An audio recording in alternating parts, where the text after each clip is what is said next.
Good evening and welcome to the third and final evening of our PIA webinar series. I would like to take the time to thank the PIA, our platinum sponsors. Without their support, we would not be able to do the work we do. Tonight, we welcome Brian Cameron. Mr. Cameron completed his LLB at Western University and was called to the bar in 2001. He joined Oatly Vigmund in 1999 and became a partner in 2008. Brian represents people who have sustained serious injuries and the families of those who have died. His practice focuses on resolving claims arising out of motor vehicle collisions, boating injuries, occupiers' liability claims, and product liabilities issues. Brian enjoys the complexities of personal injury litigation, but when it gets right down to it, he finds cases where the help he provides actually makes a difference in the quality of his client's life the most gratifying. When asked what he likes most about practicing personal injury law, Brian states that he enjoys sharing a person's life story from before they were injured with the jury so that they could see the contrast as compelling evidence of how the defendant drastically changed that individual's life. While Brian isn't practicing law, he enjoys traveling and playing poker. Some of his accomplishments include being named by the Ontario Trial Lawyers Association as the Outstanding Young Lawyer in May of 2008. He's a certified specialist in civil litigation, and he is listed in Best Lawyers. Please welcome Brian Cameron. Thank you, Brian. Thanks so much, Melissa. I hate so much sitting through those things, but thank you very much. Let me begin by thanking everyone for coming to the rescheduled time, because as some of you may know, we had to cancel this last week because I had no problem with COVID for a year and a half, but it turns out I had a bit of a problem with the vaccine.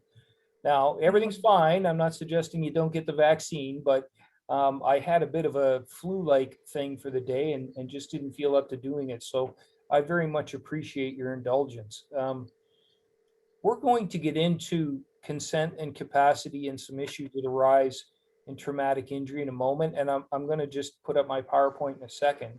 But first, I want to just encourage anyone, if you have any specific questions, I would far prefer to do this as something semi-interactive to the extent that you're comfortable with it, and answer any particular questions that you have, because this topic, from a legal point of view, is boring as all get out. And I'm going to try my best to make it somewhat interesting, because even though it's a little bit dry and technical and boring, it's incredibly important. And it's incredibly difficult on some levels to fully understand, especially if you're dealing with someone with a head injury. It's very difficult to understand the difference between incompetence, and I use that term in the legal sense, of course, legal incompetence, and somebody just making a bad decision, because those are two different things. The outcome may be the same, but absent incompetence, people are allowed to make bad decisions. That's what it means to live in a free society, and we want to be very careful before we take that right away from somebody. So I'm going to give me a moment to share my screen, and I'm going to put up my PowerPoint. And like Melissa said at the beginning, please interrupt at any point with any question on any topic you wish, as long as it's somewhat tangentially related to personal injury law. I'll probably be able to answer it. If not, I'll get you the answer. So hopefully I'll do this right. Hold on one second. Now, Melissa, you'll have to tell me, are you seeing just the regular PowerPoint on the screen? I am. Okay, and is it? It looks perfect. Okay, let's see if I can make it move. Okay. The legal issues that arise out of this, there's two general categories we're going to discuss. And the first is Healthcare Consent Act, and that's the consent to treatment. Now, it could be acute treatment, it could be ongoing treatment. It's any sort of medical treatment. That would include taking medications, undergoing any sort of treatment, undergoing any sort of procedure at the hospital. Now, there's no question in Canadian law that nobody, and there's no age limit on this, by the way, that we can't treat people without their proper consent. Now, there's an exception for emergency treatment I'll get into in a minute. but we can't treat them without their consent, and if they're incapable, without the consent of a substitute decision maker. All right, now the consent must be informed, and this is where we start to get into the ideas of what informed consent means. And a lot of it has to do with the nature of the treatment, the benefits, the material risks, the side effects, alternative courses of action, and consequences. Now, understand this. Somebody refusing to get treatment that we all agree would be beneficial does not mean that they're legally incompetent and need a substitute decision maker. The important thing is this. Let's use an extreme example. Let's say somebody's 60 years old and diagnosed with lung cancer, and they're told, if you do not undergo the treatment, you will die in 8 months. And if you do, you will have a longer life expectancy, but nobody's really certain. That's probably the kind of advice you would get, depending on the stage of the cancer. Now, does anybody here, and maybe do it by show of hands if you can, does anybody here think you now have enough information to make a determination on whether or not, let's assume this person says, I'm not going to do the treatment, I don't want it. Do you even have enough information to determine whether or not that person is legally competent? Does anybody have any thoughts on that? Okay, I'll just keep going. And like I said, if I see a hand, we'll stop, I'll address the question. The issue with the cancer treatment is this, and I alluded to this earlier. People have the right to make decisions that others might think are bad decisions. When we look at the nature of the treatment, the expected benefits and material risks, side effects, cancer is, again, a pretty good example that, not particularly relevant to this group, but it's a good example to understand the nature and the relationship of those kind of things to the competence question and whether or not it's informed consent. Because the question that you need to know, or the question you need to have answered when you're talking about informed consent is, does the person understand the nature of cancer treatment? Okay, you check that box. Do they understand the nature of the benefits? They check that box. Do they understand the risks and the side effects? Yes or no, depending on the circumstance. Do they understand there might be other alternative courses of action or the consequences of not having the treatment? Now, really, in this one, that's kind of the most important thing, because whether or not they choose to have the treatment really comes down to kind of one question in my example. Do they know if they don't have the treatment, they're likely to die sooner? Now, a lot of people may look at that and say, well, there's no doubt you should go ahead and have the treatment. You're going to extend your life. The person being asked the question and with lung cancer may have decided, well, the treatment's not worth it. We have the side effects, and that's the decision I want to make. Now, that person is legally competent as long as they understand that if they don't get the treatment, they're likely to die sooner. It really comes down to nothing more than that, because the person has a right to be wrong, and the person has a right to deny treatment if they so choose, as long as they understand what the consequences are. That is, we don't measure consequences based on an objective measure of what a particular person should or ought to do when faced with a particular decision. Now, the reason that's so important is this: we all have personal autonomy. The law protects that very jealously, because we don't want to take away from someone the right to choose a course of action, especially in their medical treatment. Because, for example, the cancer treatment, I'm certainly not an expert on this, but it can be very invasive and very unpleasant. And people may decide they don't want to do it. And other people may decide they do want to do it. So before the law gets to the point where it says, you know what, we're going to take away your right as a grown adult to make a decision for yourself, or even for that matter, someone under the age of 18, but for example, a 16-year-old. If that 16-year-old really knew the consequences of the treatment and fully understood it, they would be competent. And we wouldn't force them to get treatment that they don't want, and they fully understand what's going to happen if they don't. Now, the consent, I mean, it's a very, very simple example in the consent issue. You focus not on what an objectively reasonable person would do. of course you take the medication. Or you might look at a different reason for not being treated. The Jehovah Witness faith, they believe it's a sin to get a blood transfusion. So if you are not a member of that religion, and you were in an accident and somebody said a blood transfusion or you're passed out, I mean, nobody would think twice about doing that, most people. But to somebody who's a Jehovah Witness, it's a very big deal. Now, they understand the consequences. There's no doubt about that.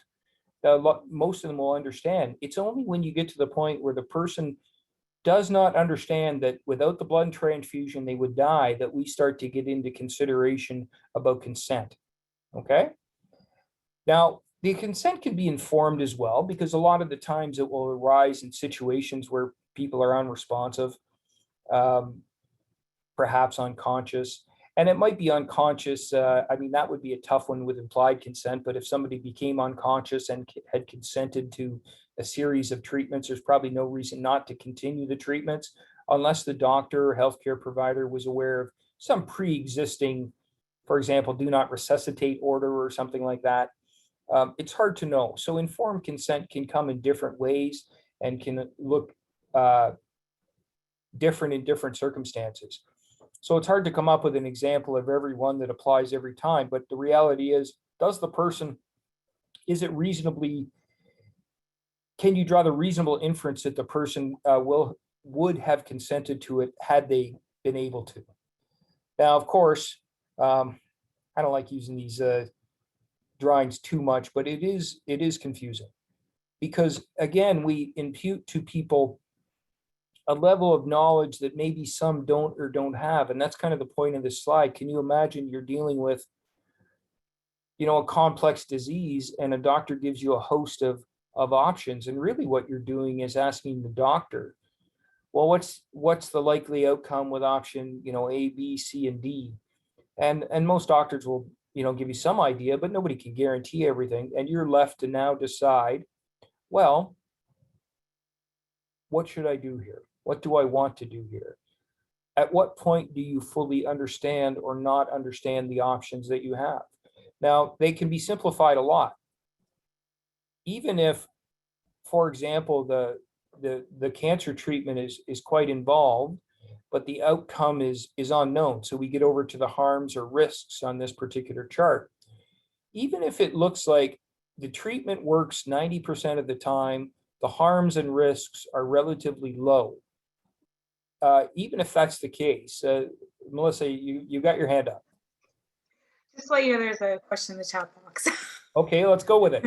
Okay, so what is the court process when one is deemed incapable of property and incapable of instructing counsel?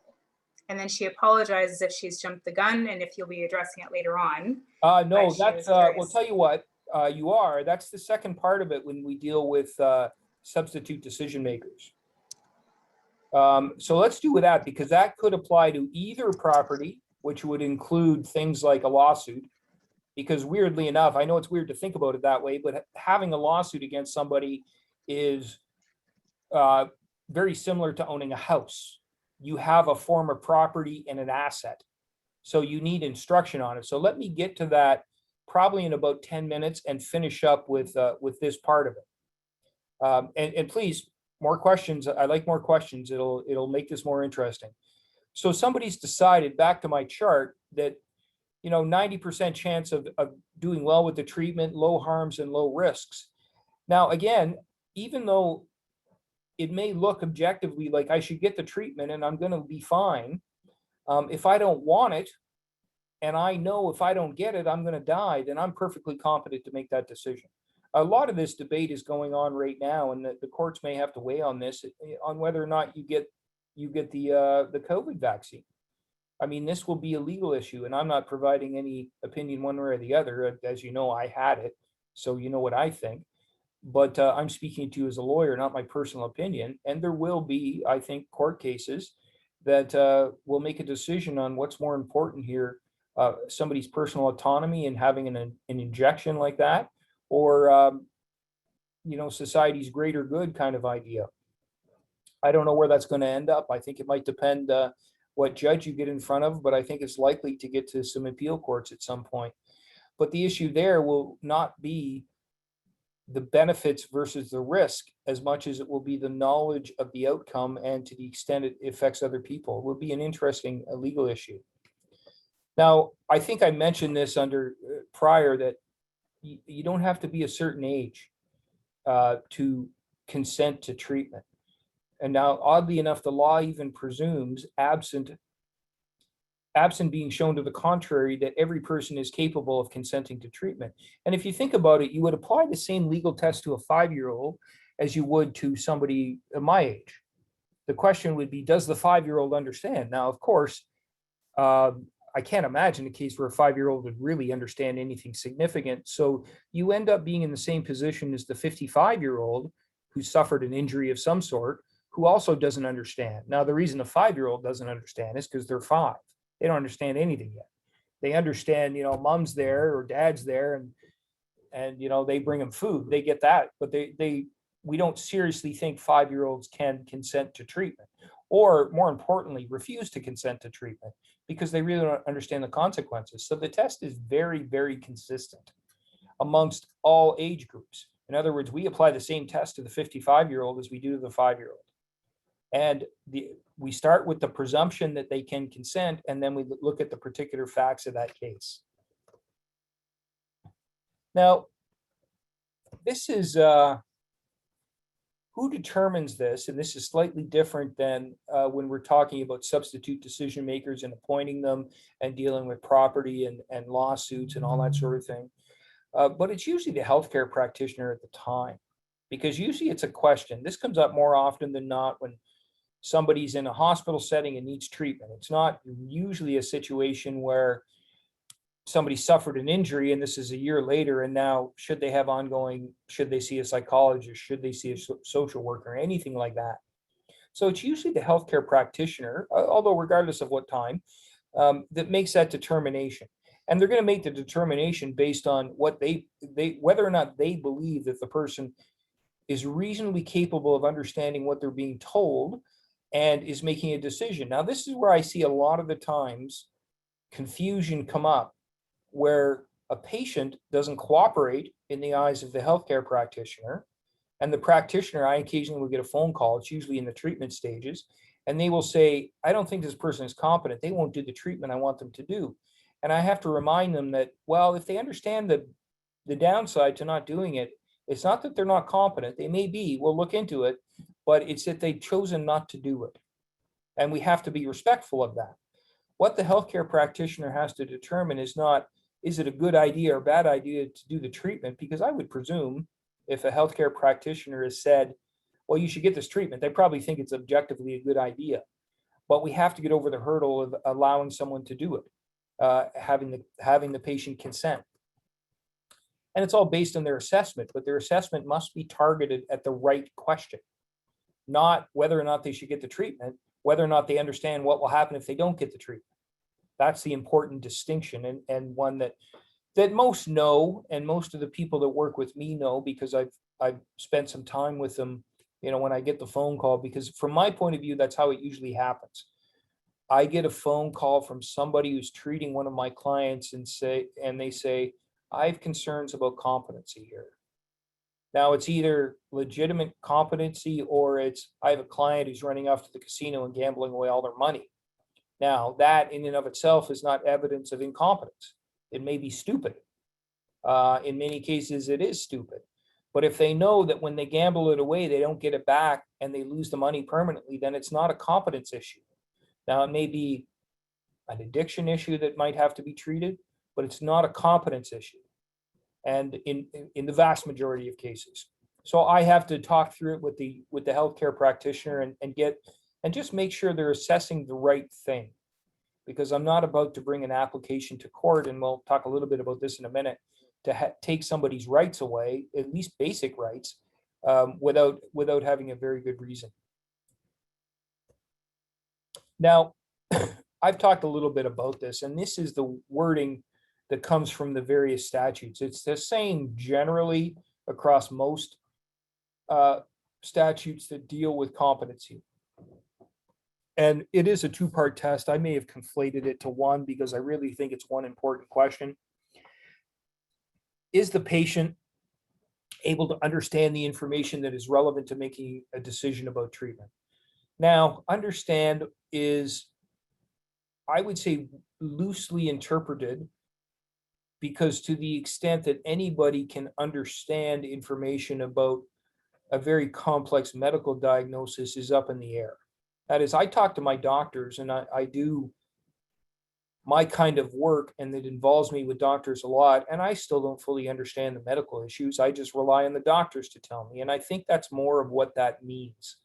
That is, are you able to understand what the doctor's telling you? The doctor's telling you you have a cancerous growth in your lungs, and if you don't treat it, it's going to get big. It's going to be very painful, and you're going to pass away sooner than you would otherwise. Okay, do you understand that? It doesn't mean you understand the science. And able to appreciate the reasonably foreseeable consequences of a decision or lack of decision. Now, decision or lack of decision, in my view, mean the same thing. It's just whatever it is you wish to do. What are the consequences of what you wish to do? I'm not going to get the treatment, and therefore I'm going to die earlier. If you understand that, it's not a competence issue. You may have people trying to convince you you're making a bad choice, and it may well even be this. It may be a terrible choice. Much like going to the casino and gambling away all your money is almost always a terrible choice. There's no doubt about that. But we're not talking about terrible choices here. People have the right to make mistakes. People have the right to be, I'll use the word again, people have the right to make what other people might consider a stupid or foolish decision, because people are free. I mean, that is more important than having somebody objectively try to tell us what's going on. Oh, Melissa, I see. Do we have a question? We do. The consent for treatment. Is it up to the healthcare practitioner that determines the patient is capable? At what point would it need to go to the court? Well, what would happen is, like, let's say it usually will get to the court through this route. A healthcare practitioner determines that the person is not capable for some reason. Then they're supposed to tell the person. Now, the person could disagree with that. Okay? In other words, the healthcare practitioner says, you should get this treatment. You should get treatment for lung cancer. I'm going to stick to the same example. And I say no. And then the healthcare practitioner says to me, you're incapable. Guess what? We're going to do it anyway. And I say, no. Now we go to court. Because one, well, look, I'm going to refuse it anyway. I don't think they're going to tie me down. But that's how it ultimately gets to court. I've got a little table in here somewhere. We'll get to it in a minute. But you go through a little flow chart of responses here. And the healthcare practitioner does the assessment when they're talking about it. Do I think this person reasonably understands it? And part of that will be learning the answer. So if, let's say, I tell the doctor, I don't want the treatment, and the doctor thinks, well, that's not very smart. I don't think it's a good idea. They could immediately jump to, well, you must not be of sound mind. You're not thinking this through. And they could tell me that and try to force the treatment on me. And then we end up in court. And then the courts at that point would make a decision based on evidence. And it would likely be based on evidence of the doctor, would be based on my evidence. It would be me. I would not have the burden of proof. I believe somebody else would, because the presumption, and this is important, the presumption is I'm competent. Everybody is presumed to be that. You'll remember I said until it's proven otherwise. So in this case, the court would start with the assumption, I understand what will happen if I get the treatment, and I understand what will happen if I don't get the treatment. Then they would move on to an examination of the evidence, and that would likely include an affidavit by me saying why it is, and then there might be an opposing party. This is where it gets a little weird if there's no litigation, because it's not clear who the opposing party is, so we need another person involved. Somebody else in my life, my wife decides, I want him to get the treatment, and I don't think he's thinking clearly. So now she's the one bringing the, arguing before the judge, through her lawyer, through the evidence that, look, I know it looks like he knows what he's talking about, but he doesn't. He doesn't understand he's going to die early. He doesn't get it. And here's why I believe that. And then it gets before the court, and it becomes a question of fact. that is, a judge will decide whether or not I really comprehend or appreciate the reasonably foreseeable consequences of my decision to say no to whatever the treatment is, chemotherapy, surgery, whatever it happens to be. That's how it would ultimately get to court in a situation like this. I see Olga has a hand up. I don't know, Melissa, if Olga would like to just say the question or do it through you. So it's Olga. Hi, it's Olga. So just going back to, because I was the one that raised the question earlier, Okay. just a scenario in terms of what you just reviewed. So let's say I'm the physician. I propose the treatment and the patient is declining the treatment, but that's their choice. However, are you referring to if the practitioner, whether it's a physician or whoever's proposing the actual treatment, is questioning the capacity? Because if I'm questioning the capacity and I'm the practitioner, then I have to make sure that I'm sure that this person is not capable. If I'm working with a team, maybe not. But then I would go, and if there is an SDM, a POA, etc., I would go that route as well. Mhm. So are you referring to if there is no one Right. assigned as SDM and POA? Yeah, no, I am. Generally speaking, yeah, my examples were up to the point where we don't have a substitute decision maker or anything like that. Okay, So, so automatically, if I'm the practitioner and I know that the person's capable, that's fine, that's easier. But if I'm querying whether the patient's capable, if this is a physician, right, proposing some type of surgery, etc., and they're concerned that that person cannot make an informed decision, do they not go then to the, because it's to the public guardian and trustee to make a treatment decision? not direct, Because, yeah, not, that would likely not be the first step. The first step might be, if we stick to my example, might be, and this would be subject to privilege, of course, but would be talking to another person who may at some point be a substitute decision maker. I think the next conversation that doctor's likely to have is with my wife, for example, assuming I yeah, for consent to sure. that, right? Yeah. And I think then at that point, this becomes a very, very delicate topic, right? Because if the doctor would have to believe I'm incapable and then probably talk to the next in line, if they're Yeah, available, substitute decision maker. yeah. I know they haven't been appointed yet, but a spouse or a Yeah. sibling or a parent, and have that discussion and see where it goes. Because I think a lot of these get resolved not through legal action, but through the influence of another family member, close friend, something like that. And Yes. then I think near the end, you start to get, I mean, if you had somebody in your hospital who had no relatives, nobody that you knew of, I think ultimately you end with the public guardian. Yeah, because that's only if it's urgent, right? No, wait. I think it's if I'm not a doctor, by the way, sorry. Yeah. I just use it as an example. So that would be, I'm under the impression that if it's urgent, like if it's like an urgent emergency surgery or something, do they have to go to the, and there's no SDM, there's no POA, do they still have to go to the public guardian treatment decision? No, right? No, I mean, there's a special little category for urgent treatment, urgent life-saving treatment. I Yeah, mean, somebody comes in unconscious and, if you don't do surgery now, they're going to die. You can go, doctors can go ahead and do that. That part has been sort of carved out because, I mean, you'd have too many people passing away if you had to go call a public guardian. And yeah, let's be that, honest, they're civil servants. They don't work after 5 o'clock. So what are you going to do? yeah. So yeah, you're right. They're carved out a little bit for emergency treatment. Now, the definition of emergency treatment is going to change and be very dependent on the circumstances. Emergency doesn't mean it's very serious.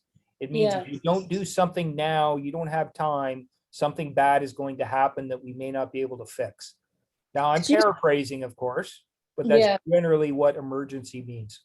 Do you have a case example from your cases, however, without, you know, Yeah, with without the confident, like, I don't want you to break the confidentiality, but a case example where it actually went to court and there's no SEM, there's no POA, and there's no assigned anybody from court, et cetera. Did that ever happen in your No, practice?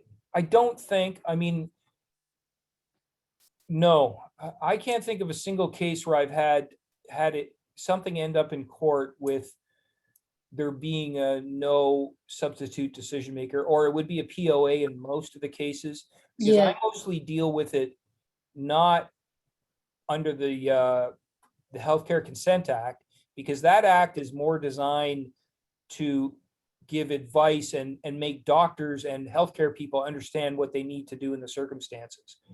The POA, the act that governs that, the Substitute Decision Act, is the one that is more of a long-term solution that deals not only with treatment, but also with financial matters that allow people who have suffered injuries that make them incompetent yeah, to move on with life. That is, they can have somebody handle, their money, have somebody, organize their treatment, and they give those rights away, or the court orders them. There's two ways to do it. So I would say that's probably all the cases I dealt with in that regard. the financial, No, it includes healthcare decisions as well, but it usually arises not under the issues we've been talking about so far, but under the Substitute Decisions Act, where it's more of a long-term issue. That the Healthcare Consent Act is really just all about, what do healthcare practitioners do when faced with a problem? And if they can't listen to the person who's hurt, who do they listen to? And what if there's nobody around and it's an emergency? It answers those kind of questions. The Power of Attorney Act, the Substitute Decision Act, answers the questions. Okay, we now have a person who's incompetent. It's going to be long-term likely. How do we handle that? Because we have a person that I've had many clients that I can't explain anything to them because they don't understand it. And not because they weren't smart people before, but they suffered a serious head injury. And I can't make them understand, even at the simplest level, if we settle this case, they will get this much money and they will be taken care of. They don't understand that because they don't understand the concept of money anymore, for example. Mhm. So I have to get somebody else appointed by the court to oversee their affairs in almost every respect. I'm dealing with the one with a young, well, I guess she's not as young now, but she's a 22-year-old girl who suffered a horrific brain injury when she was 16. And her father has been in charge of everything and still will be, and will be for the rest of his life. And the court appointed him. Well, actually, she had the capability to appoint a guardian herself, because there's different, you'll see my next slide is varying degrees. And that kind of leads into this. You may be capable of doing this. I can't manage my own money, but I do know I can trust my spouse to do so. And so you can sign a document that gives them the right to do it. And I would normally have, I can't make that decision if you're that competent or not, but competency assessors under the Substitute Decisions Act do that. And I would say that's a little more common than most. So I see Melissa has another question. Why don't we go with that? Yes, I have two actually. All right, shoot. Let's see if you can stump me. The first one is, what happens regarding people with traumatic brain injury, with memory issues and fatigue issues? And sometimes doctor orders might be abandoned or forget. So I think this person is asking about people who do have memory loss and fatigue. What happens? Okay, I'm not sure exactly what the question means, but let me start talking a little bit about it. Memory loss and fatigue are obviously a very common side effect of most brain injuries. And it's to varying degrees. I mean, more serious brain injury, the worse those problems are. In and of itself, memory and fatigue is not going to lead to issues of competence. Because if it did, there would be a lot of people who would be found incompetent. I mean, me, for example, I have people who work for me, one sitting right here, and if she doesn't remind me what I need to do at a certain time, I forget. Now, I'm very busy and I'm very good at being a lawyer, but if somebody said, you need to remember to pay your gas bill, I got a problem. In fact, I don't know if I should admit, this is recording, right? It is. I have had my gas in my life as an adult. I've had my gas cut off twice because I forgot to pay the bill. Now, I'm not incompetent. I'm just an idiot. Okay. I'm very good at being a lawyer, but I'm not so good at keeping track of my bills. So that in and of itself is not an indication of competence. Now, if the person was incompetent, then that would fall on the substitute decision maker. Part of what they're supposed to do is try to help organize this person. We already know there's a problem. So maybe they have to step up and put a system in place where the person's not going to forget to go to the doctor, for example. You know, whether it's reminders and phones, you know, all sorts of things like that, or get the right treatment people in place to help with that. But that in and of itself doesn't lead to any sort of findings of incompetence without having more information. Does that somewhat answer that question? Or were we going down the right path, or did I miss it completely? Okay, you said Let you know if there's a follow-up. yeah, okay. And you said there was one more. So the other question is a little bit long. It's Okay, a scenario question. A WSIB client who agrees with HCP that they do need support to make large financial decisions, but they believe they are capable to manage their finances day to day and make personal care decisions. The entire team is concerned he would not pass an assessment for either personal care or finances. What is the best way to proceed? And this is due to severe memory impairments. Interesting. This is broaching into legal advice without me knowing all of the facts. So with that proviso, let me just say, most people aren't qualified to make that determination. And what I might do in a situation like that is talk to the person and ask them if they would undergo an assessment, because they don't need to agree to do that. Because the only way, remember, there's a presumption of competence. So we presume this person is competent. And the one thing that tweaked to me is the person has enough insight into their problems to understand, well, I need to help with a big decision, but I'm okay with these little ones. So at least they understand it to that point. And I may want to talk to that person and ask them, would you undergo this assessment? Now, if the assessment comes back as competent, well, things just go on as they were, and the person can ask for help. And hopefully, if you're the part of the treatment team, you can talk them into asking for help when you want to. The downside is if the assessment comes back that they're incompetent with either personal care or finances, then the PGT by default becomes the guardian, and then it would trigger a court process because the PGT doesn't like to do this. They always like to find a family member that can do it if possible. So it would trigger that. And the person, of course, can always oppose that. You remember that I gave the early example of my decision not to have treatment.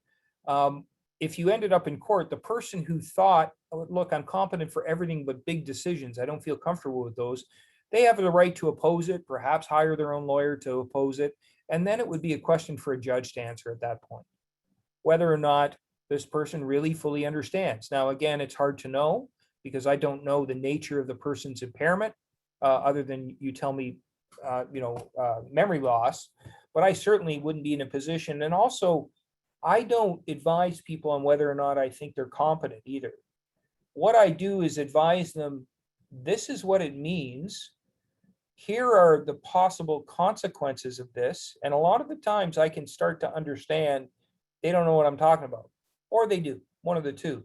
And then I may try to talk them into doing an assessment, but until a doctor or a qualified assessor tells me the person is incompetent, I presume they are, because that's what the law requires me to do, and I think it's the right thing to do in any event.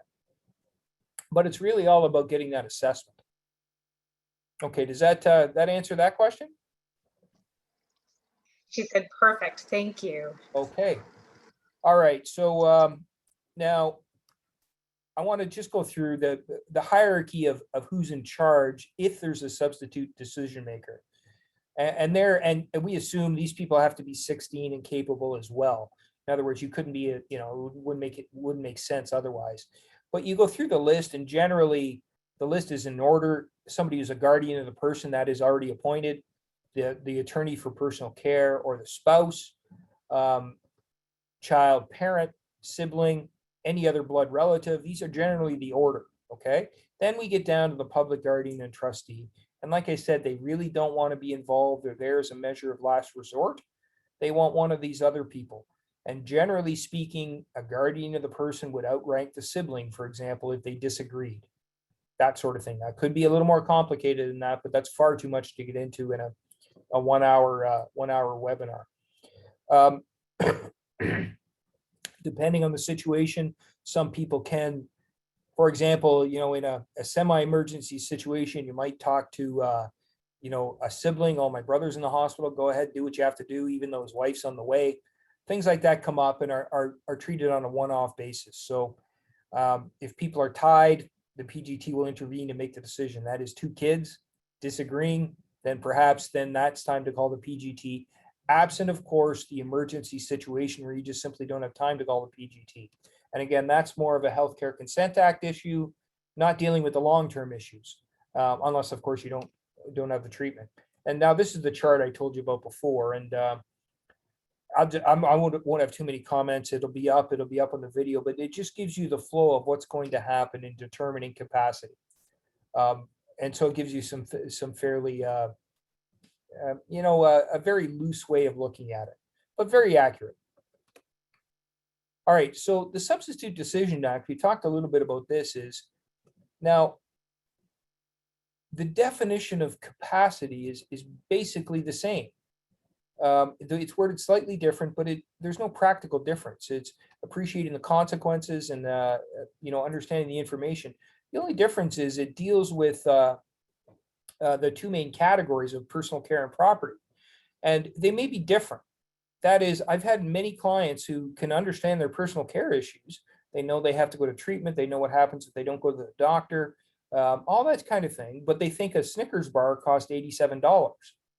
Okay, that's fine. They can make all the decisions about what they do with treatment, and they can consent or not consent.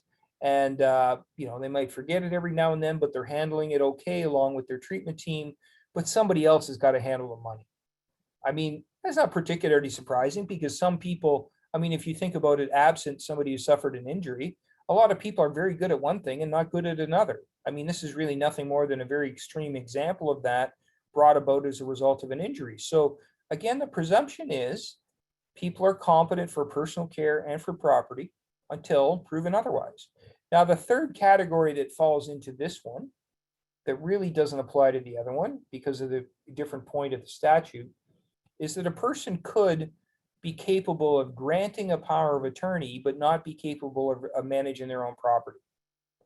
Now, that's an important distinction, because in the young lady I told you about, the young brain injured lady, she was completely capable of understanding that if she assigned to her father the rights to her, to make her decisions, that her father could access her money as she could, because being a power of attorney that is really a powerful thing. It basically means I can do anything on behalf of the person I am power of attorney for, except for one thing. There's only one thing that I'm aware of in the law that you can't do, and that's write a will. Now, I don't quite understand why they excluded that, why they haven't changed it, but all the things I can do with my property, completely competent, I can spend it any way I wish, I can buy or sell whatever I wish within my means. If I'm a power of attorney for someone, I can do that. So we put a lot of trust in them. Now, the courts have some safeguards in place, but to grant that power of attorney, you need to understand, and again, this goes back to the definition, and it's very similar. What are the consequences of me granting my dad power of attorney, for example? Well, my dad could steal my money. If I understand that, it's okay. I can do it. I have the ability. Now, there's a little bit more to it than that, but the essence of it is, if I understand the consequences of what will happen, and I know what my dad will do, and I understand what's going on, I can do it, even though I couldn't manage my own money. And that's where this young lady finds herself. She's right in the middle of being competent and not competent. So again, like I said, everybody, now this, the one thing is different here in the presumption is everybody 16 and older is presumed to have consent. So we don't presume it with property and personal care under this act, but we do, or have an age limit, sorry, but we do presume 16 and over.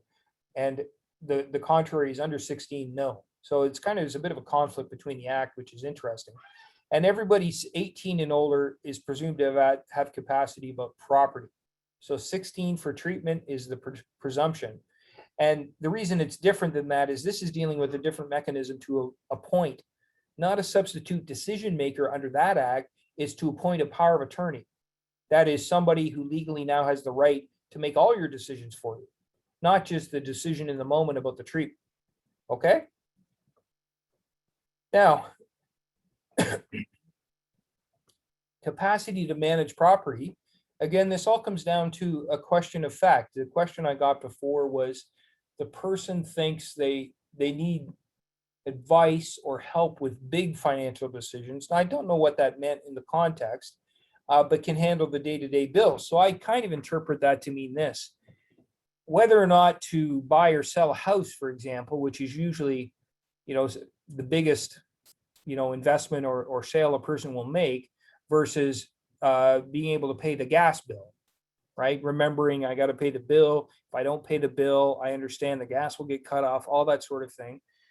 Versus the more complex decision of, okay, you sell the house, what do I do with the money? Where do I invest the money? Am I going to be able to buy another house? Not being able to understand. Now, it's a question of fact whether or not that particular person would understand it or not. It's impossible for me to know. I'm not offering an opinion on that. But that would be the analysis. And so a person could be incapable of dealing with some of their financial issues, but not others. Now, trying to think if I've seen one where there's that stark of a split, because usually if people can understand the consequences of one financial decision, mostly they understand the consequence of others. Doesn't mean they'll make the right decision, because it may be more complicated. But it means I understand if I don't pay my rent, I don't get to live in the house. They get that connection between paying rent and staying where you live, paying the gas bill, getting gas and having hot water. They understand those connections. It's when you don't understand those connections that you find, okay, this person's incompetent. It's not a question of, like me, just forgetting to do things. It's a question of, well, I'm going to pay it. I don't care. Or my casino example, it's going to the casino and not understanding if you put your money on the table and lose, you don't get it back. Now, there are people that are injured enough that they don't understand that. You can't explain that to them. They don't understand where the money went. That's the competence issue, as opposed to just making a bad choice to put your money on the table, or just doing something like me where it's forgetful and I don't pay the bill. And there's a consequence. I know what it is. I live with the consequence, but it's my choice. Okay. Now, again, when a capacity assessment is required is really dependent on questions or concerns that you have about whether or not the person you're dealing with really understands what's going on. Now, in most of the cases I do, I think I mentioned a little bit of this earlier, but I get a phone call from the case manager, the occupational therapist, the speech language pathologist, somebody saying, I got some real concerns about this person. I don't think they get it. Now, half the time they're making what I call a dumb decision. They're not going to treatment, or they're not following up, or they're, doing maybe some behavior that's destructive, but they understand what it is. And so we have to talk it over and really get to the heart of whether or not it's a competency issue for which I should be acting or not. Now, usually what happens is it's usually a close call, because I'm going to defer almost all the time to somebody who's a healthcare professional, who's a professional in this. They deal with it every day. I don't. What I do is manage the legal consequences of it every day. And most of the time, then I will talk to my client and say, look, we have these concerns. And I try to talk them into doing an assessment. And either the assessment comes back, competent, not competent, grant a power of attorney. I explain to them what that means and where we go from there. Because like I mentioned before, I take very seriously the competence question. I don't want to take away from any client or any person their right to live as they see fit, within the realms of the law, of course, and have somebody else make decisions for them. I can't think of a bigger invasion of privacy than that, than saying to somebody, you can't decide for yourself. For whatever reason, you can't decide for yourself. Now, there are cases where it's necessary, because the young lady I told you about, she's an adorable young lady in a wheelchair and a severe brain injury. And if she was left to her own devices, I'm afraid she wouldn't survive for very long. She just couldn't. But it's closer than I would have thought at one point, and hopefully she's getting better. And that leads me to another aspect of this. Just because you're incompetent now doesn't mean you're incompetent forever. Sometimes it's temporary. Sometimes a head injury, for example, will mean it's permanent. It's not going to get better. But I have had enough cases where after a few years, there's been enough improvement with treatment that the person was incompetent before and is no longer incompetent. And then you bring another application before a judge with the medical evidence and say, well, here it is, judge, 5 years ago, this person was incompetent. Now they're much better. They're not 100%, but they're close enough that we can now give them back their right to live freely. Oh, I see Melissa's hand up again. I like this, getting a lot of questions. This is wonderful. Yeah. So I have another question, and it is, can you address when doctors disagree with families about the removal of a ventilator? In some cases, a doctor wants to remove it, and a family who is SDM does not. This then goes to court. It is not up to the SDM to decide. Well, if it goes to court, that's true. I mean, anytime you go to court, it's no longer up to the parties to decide. You have not been able to agree, and the other party, for example, in this, the SDM wants to keep the ventilator in, and the doctor says, for example, there's no medical reason to do so, and you end up in court. Well, you would have to convince the judge, one of you, either that you're right, the other person's wrong, or the doctor would convince you of that, and the judge would make the decision based on the facts as to who's right and who's wrong in this circumstance. Now, that's a pretty unique area of law.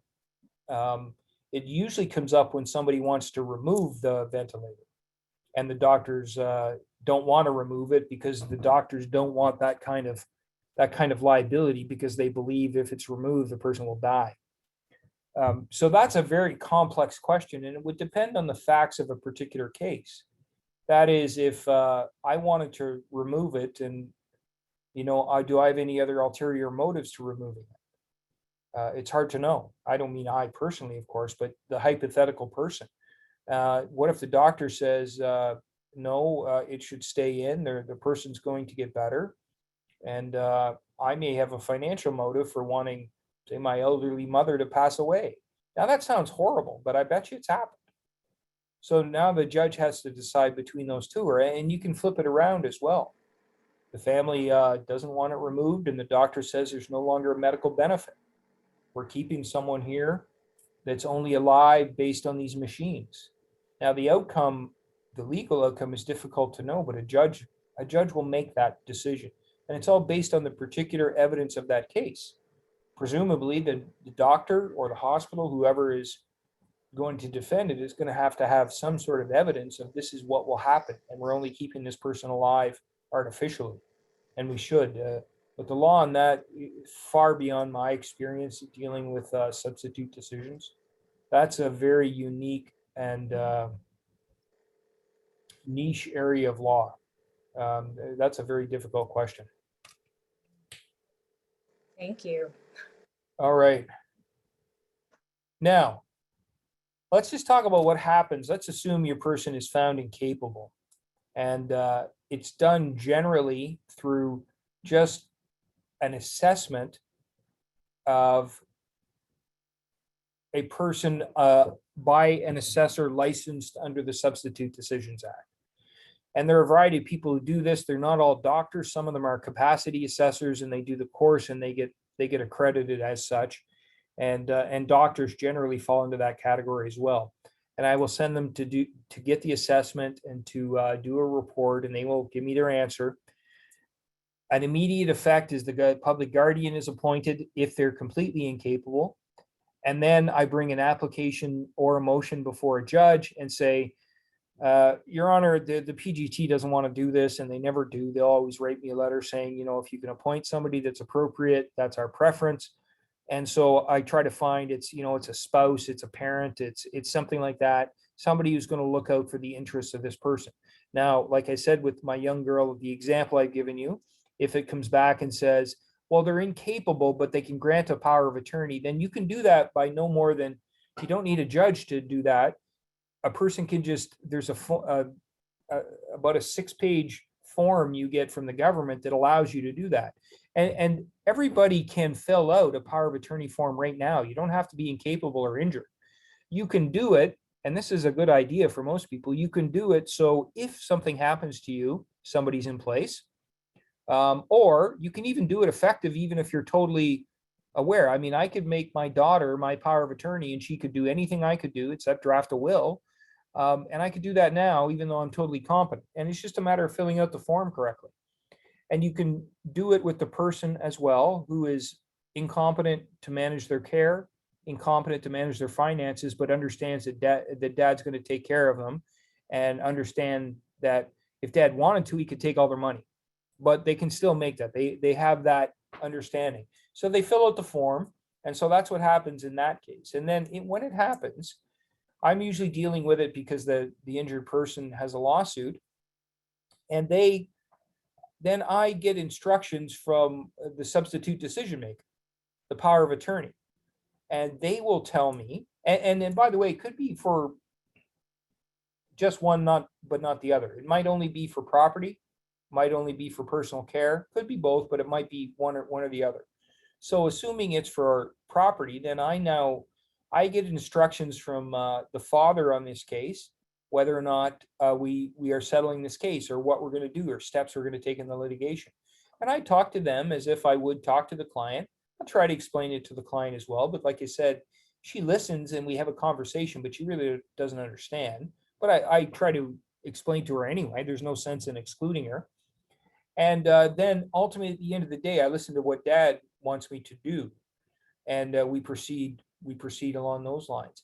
And after that's appointed, it's very difficult to get somebody appointed. It's a lot of work, again, the courts want to be really sure they get it right. So they want good evidence. And they want good evidence that the person who's going to take care of the person is suitable to do it. And not just capable, but suitable in the sense, we're sure they're not going to steal the money. They're going to keep all the money separate. They're going to be able to keep records that are good enough, that sort of thing. So once we've convinced the court of that, then the lawsuit goes on as it normally would. And then at the end, the only thing that's different when you're incapable, I take instructions from the person who was appointed either by you or for you. My client, not you, obviously. And if I settle a case and the person is incapable, I have to then get a judge to approve the settlement. That's the final little bit of protection that the law has for people who are incapable, because we've taken away their rights to decide if they want to settle the case. So now somebody else is telling me. If that's the case, then I have to prepare detailed materials that tell the judge what the injuries are, what the settlement is, what the fees are, what the disbursements are, how much money the person will get, what we're going to do with the money afterwards, like put it in investment, put it in a structured settlement, whatever. I have to set that all out in very detailed form to a judge and send in, an affidavit, not handwritten, but an affidavit. Everything's in writing, and convince the judge that this is a good settlement in the best interest of the person that's disabled. And what we're going to do with the money is in the best interest, and what the legal fees charged were all fair, all that sort of thing. a judge gets the final word on that, and no settlement is binding until the judge says that. So it adds the final layer of protection for incapable people. All right. I think I've covered what happens afterwards. The power of attorney. We've covered that. Melissa, more questions? Yes. Wonderful. Can lawyers ask for capacity assessments? And when do they do so? Well, I don't, do you mean for my own clients? It seems kind of open-ended because Okay. the question is literally, can lawyers? So I guess the question is, if you feel like that's something that your client would benefit from Right. in going to court, would you be able to order that Well, capacity assessment? I can arrange a capacity assessment. And like I said earlier, I would do it after talking to the client. If, for example, I had concerns they didn't understand me, I might raise the issue.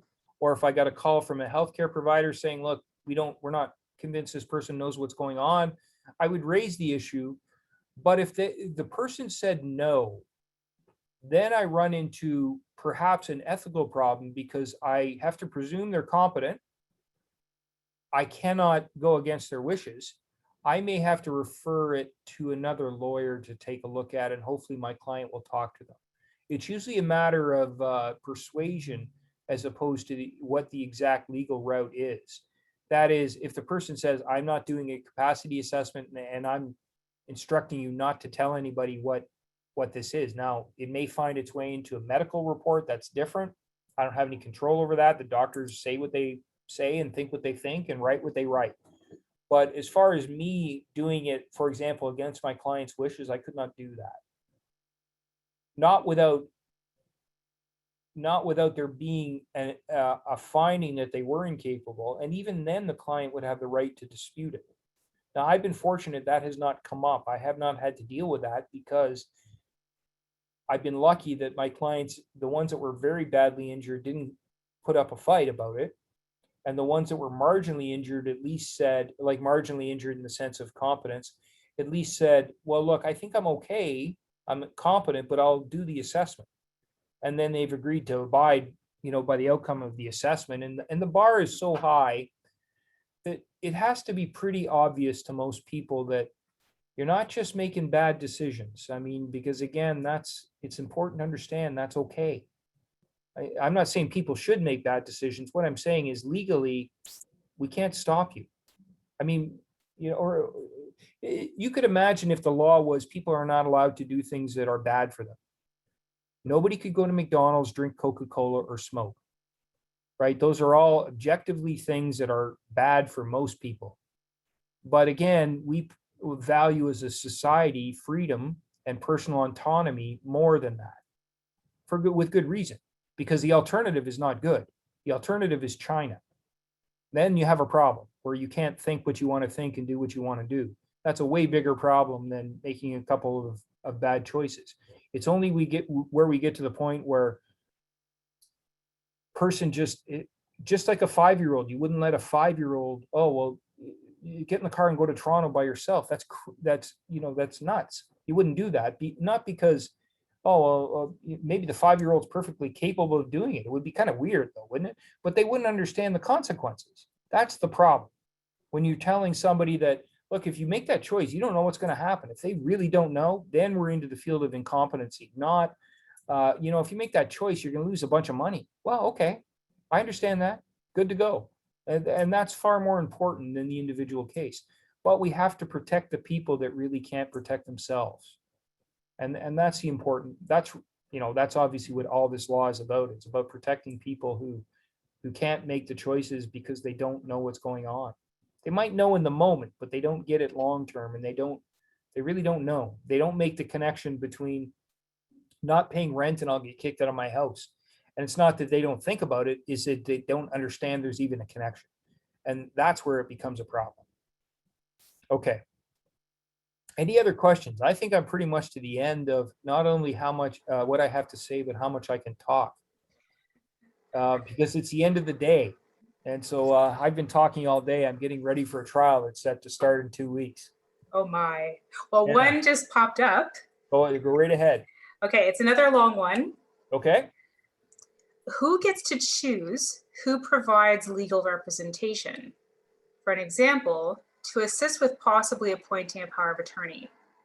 And or who completes a capacity assessment in the case of likely incompetence, where the person whose capacity is being questioned is not in agreement with the highest family member being involved. As an example, in the absence of a guardian or appointed POA. Well, again, I would need more details, but you always start with the presumption. I'll answer the second part first, that the person is competent.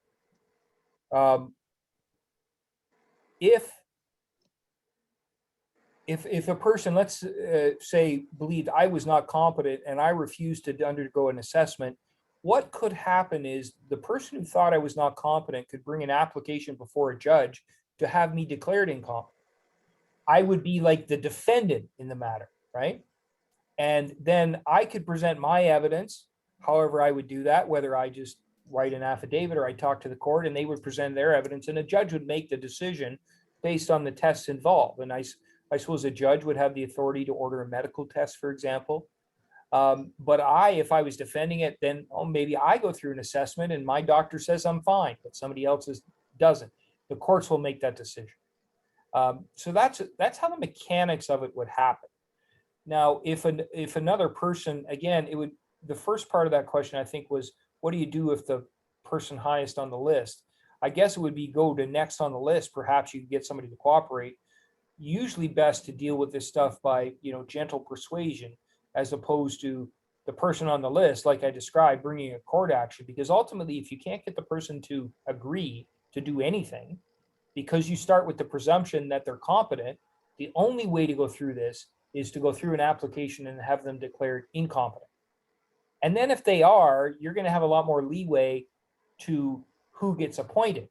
You would still have to prove generally that the person was the appropriate substitute decision maker or a power of attorney or whatever it had to be. And so the court would want some evidence a person's going to do everything in the best interest of the person who's incompetent, probably going to prefer, spouse over sibling. They'll kind of stick to the list, but not slavishly so. They're going to look for the best possible person to take care of that person, the most responsible and the one that's closely connected. Now, if there's somebody who's not as closely connected, but far more qualified, and, let's say the spouse who's not injured also, has their own problems, well, maybe they're not the best one to take care of them, even though they're a spouse. Maybe it's somebody else. But it would be highly dependent on the evidence, keeping in mind the only goal is to make sure the person is safe and nobody's stealing from them, that they're getting the right medical attention and their financial affairs are taken care of fairly and honestly. I hope that answers the question a bit, but that's a remarkably, again, you're getting some complex questions here. Yes. It's almost too late in the day for this. I'm trying to slow it down and chunk it, but No, that's I'm enjoying it. We have something more to talk about. yes. Someone else has asked, does a POA have to reside in the same country? I don't know if that's a legal requirement, but I would expect that it is. I've never been asked that before, so I don't know. Okay. Practically speaking, yes. I just don't know if it's a legal requirement. This question, I'm not sure, because I'm not a lawyer, so I'm not sure if this is a typo or not. What does a litigation guardian do? A litigation guardian is a very simple version of a person with a power of attorney, only relative to the litigation. So it arises in two cases. People under 18, they need a litigation guardian to commence a lawsuit. So the title of proceedings in the lawsuit is Jane Doe as represented by her litigation guardian, John Doe, her father, for example. And it's just a way of bringing the proceeding before the court. When that person turns 18, they don't need the litigation guardian anymore. And if it settles then, it's totally up to the 18-year-old. So I have to tell a lot of parents that their 18-year-old kid may get all this money and there's nothing we can do about it. So hopefully they have to persuade the child to be responsible. The second thing a litigation guardian is, in the case of an incapable person, they are not only the power of attorney, but they're also the litigation guardian, because anybody under 16, or sorry, under 18 or incapable can't bring a lawsuit in their own name. So they do it through the mechanism of a litigation guardian. So somebody could be both a power of attorney and a litigation guardian. And it basically just means I take instructions from the litigation guardian, not from the child or the incapable person. That answer that? I think so. Okay. Anything else? So I actually had a question slipped onto my desk here. Okay. What happens if you have a POA, but then you're not sure if it's the right POA for you? Can you make a change? There is a mechanism to substitute POAs, and I would have to look up the exact procedure, but it basically involves appearing before a judge to substitute one for the other, and you would need some evidence as to why you do that. The problem might be, or the initial problem to overcome would be, the current POA would have the right to bring the action, not the person who's incapable. Mm. So I would have to look into the procedural hurdle if that were the case. For example, if the spouse was a POA for the other spouse, the spouse's sibling thought the spouse wasn't taking good care of them, I would have to look at the procedure, but the sibling might be able to bring an action before the court, but they would have to show evidence of why that person wasn't suitable. So there is a mechanism for doing it. Like I said, just because somebody's appointed doesn't mean they're appointed forever. They could get better. And I hadn't mentioned before, you could also change who's in charge, who the POA is. There's ways of doing that. And then a part of it would depend on whether or not how the person got appointed in the first place.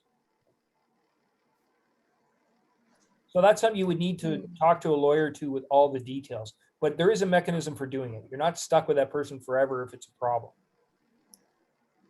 Thank you. I have one more question. Okay.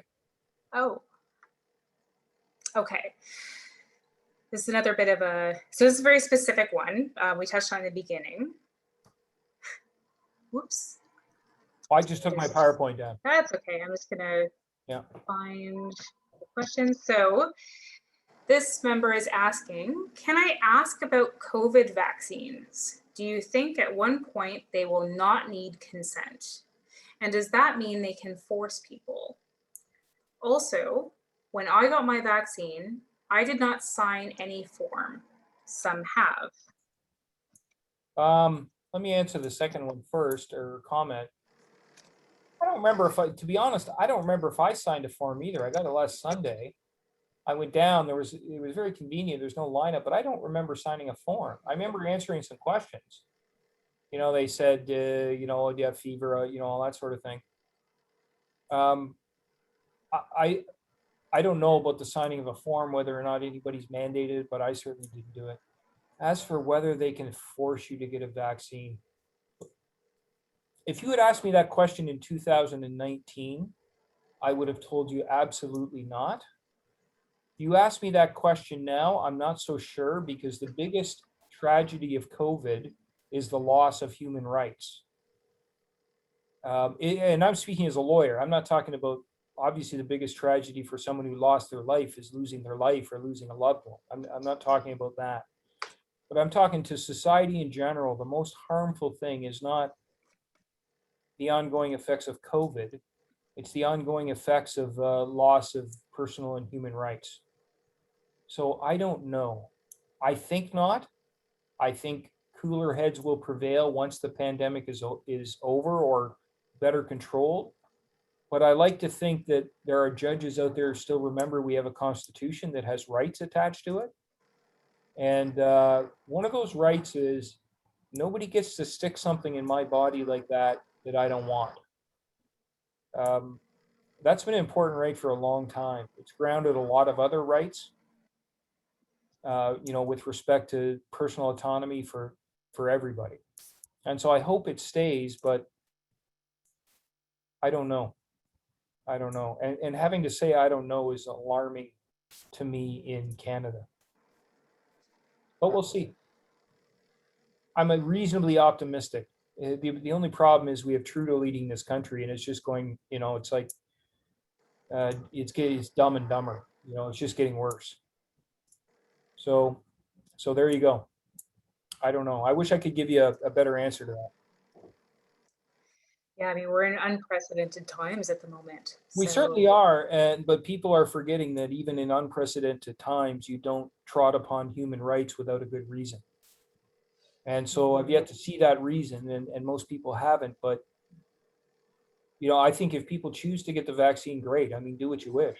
I have no problem with that. But the people who decide they don't want to do it because they don't like the risk, I think you need to step back and go, well, we at least have to consider that personal autonomy. Now, I don't know what the answer is, because I think it's okay to say, look, children have to be vaccinated for polio, or maybe we don't let them go to school, because there's a lot of science for the last 70 years that supports them.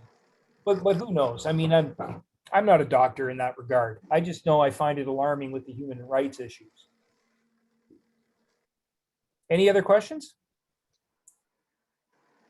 I give it a few seconds if anything Okay. pops up. And if not, oh, I see one question has popped up. Okay, this is another longer one. What if, that's okay. What if the individual, because of severe memory impairment, cannot recall information regarding their property and its approximate value, but could show you things like their bank accounts, but can understand, at least in that moment, and meets the remaining criteria? Can this person still choose who they appoint as a POA? Okay, so there's a lot in that. The ultimate answer to that question would be, depends what the doctor tells me. Because the first part of it is, could not recall info about their property and approximate value means to me they don't remember. So if somebody said to me, how much money do you have in the bank right now? I don't have a clue. I know where to get the information, but I don't know. So on that standard, I don't think that's any evidence of it being incapable. But a doctor needs to come to this decision. So if what you're saying is, once the person then gets the bank account, they understand what money is, they understand what their bills are, they can see, oh, I pay it. Like, for example, if you ask me, what is my mortgage payment? I don't have a clue. I have no idea. I couldn't even guess it, but I know exactly where it is, and I know what it means, and I know I have to pay my mortgage, all the important stuff. Now, the last part of the question is, can this person still choose who they wish to appoint as a POA? That depends if they're competent or not. If they're competent, you can appoint a POA, whoever you want. It's fine. If you are incompetent, but you meet the threshold of appointing a POA, you can appoint whoever you want. It's fine. If you're incompetent, you can't. If you're incompetent, you can't appoint a POA. A judge has to do that. So I hope that answers the question a little bit, or at least mostly. And if not, add something to it, and I'd be happy to address it. Thank you. Okay, we're going back to the previous topic here, but a member is asking, can the employer force their employees to take the vaccine? Also, no one reviewed the side effects with me. Should they have done that in their appointment? I'm not that kind of lawyer. I don't do employment law. I couldn't begin to tell you the answer to that question. When I have an employment law question, I have to call an employment lawyer upstairs. I specialize only in this area of law. Now, whether or not they should have read the side effects to you, that comes down to an informed consent issue. And if, for example, if somebody had a bad reaction, and wanted to sue the person who gave them the shot for not telling them about the side effects, not only would they have to prove that would happen, but they would have to prove this. Even if you told me the side effects, or had you told me, I wouldn't have got the shot.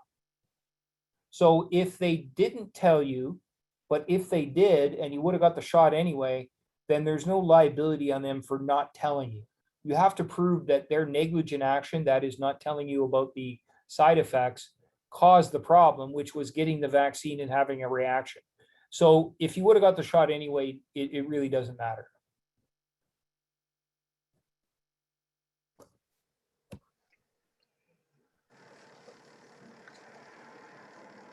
I guess that's the current landscape right now, huh? Yeah, people have a lot of Yeah. questions about it. And I will say this about all of this. There's been no definitive answers from the courts. Like, we just simply don't know. I mean, there's certain legal theories and things we can apply, but we don't know. You know, a lot of this is being done based on the best knowledge you have at the time, the best science you have on the time, and a lot of people who are pretty smart are trying to get it right, and sometimes not, and sometimes they are.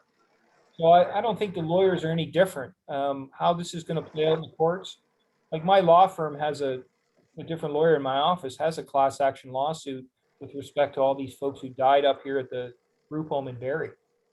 And you know, it's a tragic case, but you know, we're moving it forward, and you know, this is a pretty unique time in Canadian law with a lot of these issues that we didn't think we'd be dealing with. Certainly never thought, you know, out of 140 some people, a little over 85, I don't remember the exact number, died up here at the group home, the old age home in Barrie. I'm not sure the exact term. I know old age isn't right, but the palliative care home. And it's sad, and we're going to go forward and help them the best we can. Okay, any other questions? So I see nothing. Good. I think what we're going to do. I'm Sorry? running out of energy to talk here. So. Well, I think we're going to close up for the night. I just wanted to take another opportunity, though, Mr. Cameron, to really thank you for your time. This has actually been, it was not boring whatsoever. It was actually really informative, and I really appreciate all the time you've taken to answer all of our members' questions. Well, that's why it was interesting, because people asked questions and we got into a nice discussion about a variety of topics. So I was happy to do that. I'm a bit of a law geek, so I love to talk about this stuff. It bores everyone else in my life for the most part. So I enjoy the opportunity to do this, because my daughter, she just doesn't care. She doesn't find this interesting at all. Well, I don't know. I can tell that you love the topic, obviously, because you actually make it enjoyable to listen to and to talk about. So well, I want to say thank you. All right. Well, you guys, again, everybody else, I didn't get to see you. I'm glad you were here, and I hope you enjoyed it. And I look forward to when this is all over, we'll do something like this in person, and I'll spend as much time as I need to answer your questions. That would be great. Thank you so much. And thank you to Oatly Vickman as well. And hopefully we'll see you in person one day once this is all over. As soon as this is all over, I'm good to go anywhere. I don't care about the virus. I'll take my chances. I'd rather go out. So plus I've already had the vaccine. They tell me I'm good to go now. So, there you go. Yeah. All right. Well, you guys all have a good night. Stay safe, and we'll talk to you later. Thank you. Good night. Good night. Thank you so much.